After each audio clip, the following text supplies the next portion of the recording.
as far as the Mustangs getting up into Canada, you have to plan and have budget for that horse staying in the States, and I say staying in training. What you don't want to do is get that horse to a trainer and say, okay, I want you to do 3 months, and I'm going to pay you $1,000 a month to train this horse, and then for 9 months that horse sits around somewhere, because that horse will revert back to wild in that 9 months.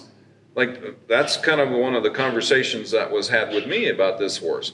And I said, you cannot put that horse out in a pasture somewhere for 9 months. He will be completely wild. You've wasted every dollar, and it won't make any sense. On average, how long would you say it takes for some either gentling or further advanced training to sort of diminish from a Mustang?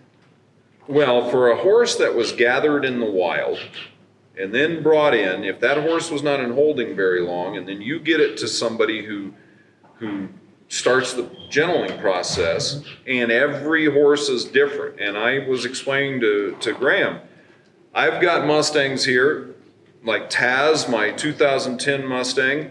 I rode him 2 weeks to the day from picking him up from the BLM, and he was a deer wild little horse. Okay, and I said I took my time with him. The next year, Rocket, I was on him in 9 days. In 2012, I did 2 horses at the same time, a mare and a gelding.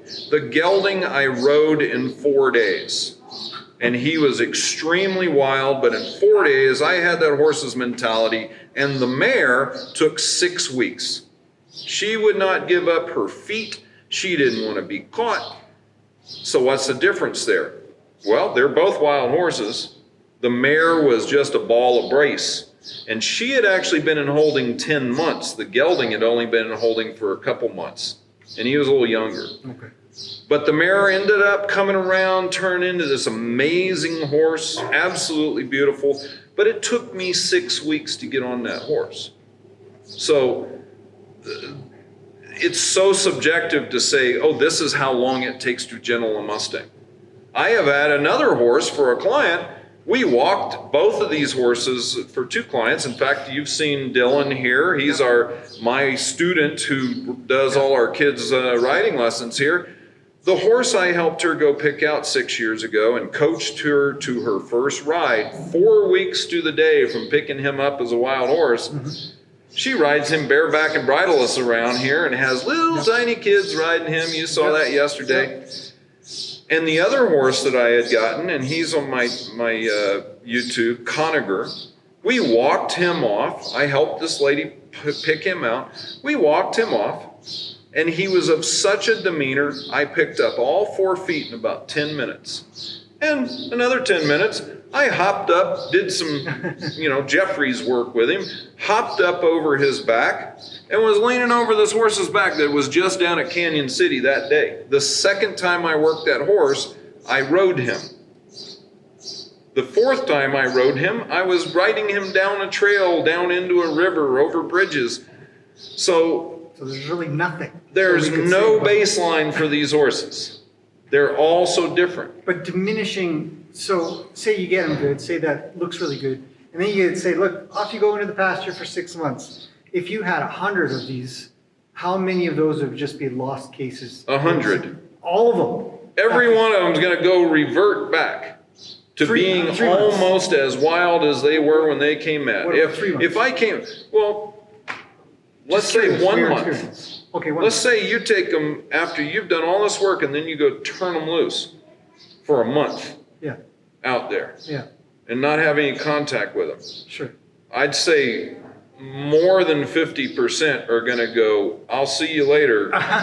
You'll never catch them in that pasture. And then I'll say the other 50% are all going to go, you know what?